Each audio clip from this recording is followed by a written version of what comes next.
สบายดีพี่น้องสบายดีนี่นะบ่อน้ำศักดิ์สิทธิ์มาหอดมาถึงพอดีเด้อมาหอดมาถึงพอดีเด้อนี่เด้อนี่เด้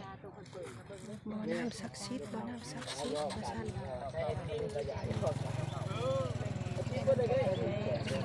ศักดิ์สิทธิ์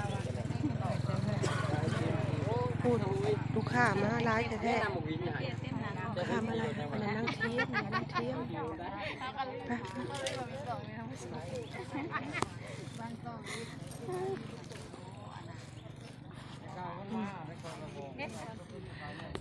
บ่อน้ำศักดิ์สิท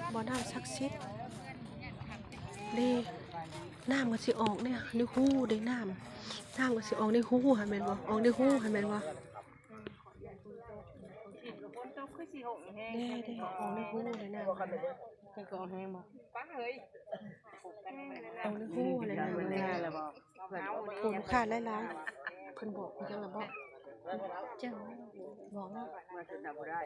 ยังบอกเลยทำอะไร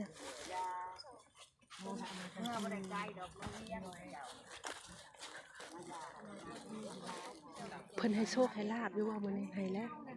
ให้ชื่อเลขยังเพิ่นให้ชื่อเลขยังมื้อนี้หลายเนาะหลายอย่างคนนะอันให้งูใหญ่ให้เล็กปลาเล็กหน้านะให้เลขให้ใหญ่เล็ก29มันก็บ่แม่นแล้วอะ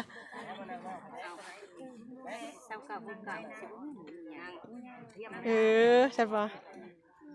เดี๋ยวมาหอดมาถึงไปลูกไปนักคุณก็ได้มาดิ